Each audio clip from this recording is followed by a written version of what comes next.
நடன காட்சிகளால ரசிகர்களை கவர்ந்து பிக் பாஸ் வீட்ல உண்மையானவள் நேர்மையானவள் அப்படின்னு பரிசளிக்கப்பட்டு இன்று திரையுலகத்தையே விட்டு தன்னோட பயணத்தை ஆன்மீகத்தை நோக்கி பயணிக்கிறாங்க. இதுதான் நடிகை மும்தாஜோட வாழ்க்கை பயணம். ஆமாங்க, இன்னைக்கு நம்ம வீடியோல நடிகை மும்தாஜ் அவர்களை பற்றி தான் பார்க்க போறோம்.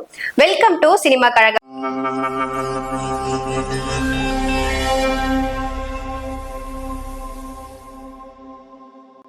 1980 ஆண்டு ஜூலை 5 அன்னைக்கு மும்பைல நக்மா கான் பிறக்கிறாங்க. இவர் தான் திரையுலகில மும்தாஜ் என்ற பெயரால பிரபலமும் ஆனாங்க. மும்தாஜ் அவங்களோட ஸ்கூலிங்க மும்பைல இருக்கக்கூடிய மவுண்ட் மேரி கான்வென்ட் ஸ்கூல்ல முடிக்கிறாங்க. சின்ன வயசுல இருந்தே அவங்களுக்கு டான்ஸ்லயே ரொம்ப இன்ட்ரெஸ்டாவே இருந்திருக்கு. இவங்க ரூம் முழுக்க ஸ்ரீதேவி அவர்களோட புகைப்படமாவே வச்சிருப்பாங்களாம். அவங்க படிப்பெல்லாம் முடிச்சுட்டு தமிழ் சினிமால அவங்களோட பயணத்தை தொடங்குறாங்க. 1990 ஆண்டு டி ராஜேந்திரன் அவங்களோட இயக்கத்துல வெளியான மோனிஷா என் மோனலிசா திரைப்படத்துல ஹீரோயினியா அறிமுகமாகி இருப்பாங்க. அதுக்கப்புறம் குஷி, ஜெமினி, சாக்லேட், ராஜாதி ராஜா, வீராசாமி அப்படின்னு தொடர்ந்து வெற்றி படங்களை கொடுத்துட்டு வந்தாங்க.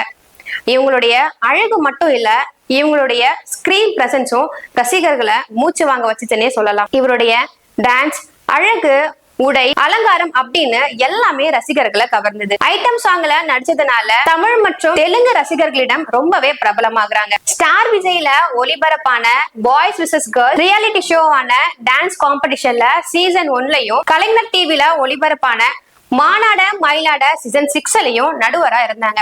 இதுக்கு எல்லாத்துக்கும் அப்புறம் 2018ல பிக் பாஸ் தமிழ் சீசன் 2ல இவங்க கலந்துக்கிறாங்க. இதுல இவங்களோட நேர்மையும் உணர்வு பூர்வமான நடத்தையும் சக போட்டியாளர்களிடம் இவங்க கொண்ட உறவும் மக்களை ரொம்பவே கவர்ந்துச்சு. தொடர்ந்து 8 தடவை நாமினேஷன்ல இருந்தாலுமே கடைசி வரைக்கும் போட்டியில இருந்தாங்க.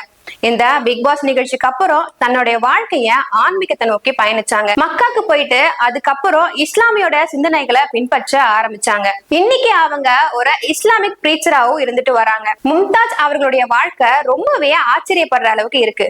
ஏன் அப்படின்னா அவங்கள மேடைகளிலும் அவர்களுடைய புகைப்படமும் வீடியோக்களையும் இப்ப நம்ம யாராலையும் பார்க்க முடியல. அவங்க சொல்றது ஒரே ஒரு விஷயம் தான், வாழ்க்கை அப்படின்றது அமைதியுடன் இருக்க வேண்டிய ஒரு விஷயம் அப்படின்னு சொல்றாங்க. ரீசெண்டா சில இன்டர்வியூஸ்லயும் அவங்க என்ன சொல்லியிருப்பாங்க அப்படின்னா, தன்னோட கிளாமரான போட்டோஸையும் வீடியோஸையும் யாருமே ஷேர் பண்ண வேண்டாம், அதை யாரும் போஸ்டும் பண்ண வேணாம் அப்படின்னு சொல்லியிருப்பாங்க. அது மட்டும் இல்லாம நான் அப்படியெல்லாம் நடிச்சதுக்கு ரொம்பவே கவலைப்படுறேன் அப்படின்னு சொல்லியிருப்பாங்க. அழகு, ரசிகர்கள், புகழ் அப்படின்னு எல்லாம் இருந்துமே இப்ப அவங்களுடைய வாழ்க்கைய ஆன்மீகத்தை நோக்கி தொடங்கியிருக்காங்க. நடிகை மும்தாஜ் அவர்களுடைய வாழ்க்கையில இருந்து நம்ம என்ன தெரிஞ்சுக்கலாம் அப்படின்னா, உலகம் தந்த அழகை விட உள்ளழகு மேலானது. இதே மாதிரி இன்னொரு காணொலியில சந்திக்கலாம். அதுவரை உங்களிடம் இருந்து விடைபெறுவது நான் பிரதீக்ஷா.